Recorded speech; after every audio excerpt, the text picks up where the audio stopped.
ప్రజలకు మేము భారతదేశంలో సార్వభౌమ్య సామ్యవాద లౌకిక ప్రజాస్వామ్య గణతంత్ర రాజ్యంగా నెలకొల్పుటకు మరియు అందరి పౌరులకు సామాజిక ఆర్థిక రాజకీయ న్యాయమును భావము భావప్రకటన విశ్వాసము ధర్మము ఆరాధన వీటి స్వాతంత్రమును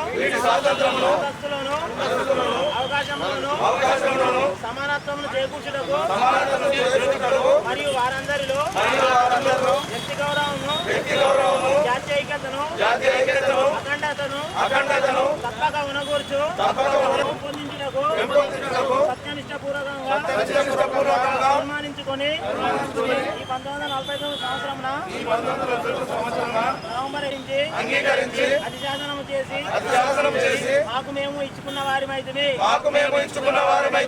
జై భారత రాజ్యాంగం, జై భారత రాజ్యాంగం.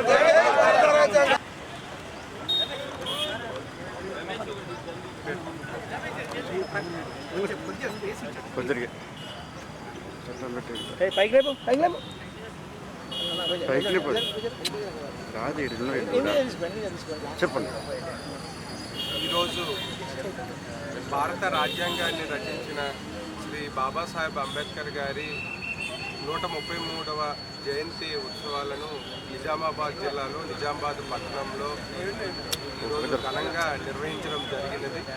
సో ప్రతి సంవత్సరం కూడా మనము భారత రాజ్యాంగకర్త శ్రీ బాబాసాహెబ్ అంబేద్కర్ జయంతి ఉత్సవాలని మన దేశవ్యాప్తంగా కూడా ఘనంగా జరుపుకుంటూ ఉన్నాము. ఈరోజు కూడా మన నిజామాబాద్ పట్టణంలో పుర ప్రముఖుల ఆధ్వర్యంలో అదేవిధంగా మనము గవర్నమెంట్ ఎంప్లాయీస్ డిస్ట్రిక్ట్ ఆఫీసర్స్ అందరూ కూడా ఈరోజు ఈ జయంతి ఉత్సవాల్లో పాల్పంచుకోవడం జరిగింది. సో ఇప్పుడు మనకి ఎంసీసీ ఉండడం వలన మనము కొంతవరకు రిస్ట్రిక్ట్ చేసి విగ్రహానికి గార్లాండ్ చేసి మాత్రమే మనము ఈరోజు ఉత్సవాల్ని జరుపుకుంటూ ఉన్నాము. సో మనకి రాజ్యాంగం ద్వారా మన దేశానికి ఒక దిక్సూచిని అందించి అందరికి కూడా సమానత్వము సౌభ్రాతృత్వంతో ఉండాలి అని ఏదైతే మనకి అంబేద్కర్ గారు రాజ్యాంగం ద్వారా ఇచ్చారో అదేవిధంగా మనందరం కూడా ఉండాలి అని, ఆనందంగా ఉండాలి. అదేవిధంగా రాజ్యాంగాన్ని మనము ఎప్పుడు కూడా గౌరవించుకుంటూ రాజ్యాంగంలో తెలిపిన విలువలు అదేవిధంగా రాజ్యాంగంలో సూచించిన మార్గం ద్వారా మన దేశ అభ్యున్నతికి ప్రజలందరూ పౌరులందరూ పాటుపడాలని కోరుకుంటూ నిజామాబాద్ ప్రజలందరికీ కూడా మనకి బాబాసాహెబ్ అంబేద్కర్ గారి జయంతి కార్యక్రమ శుభాకాంక్షలు.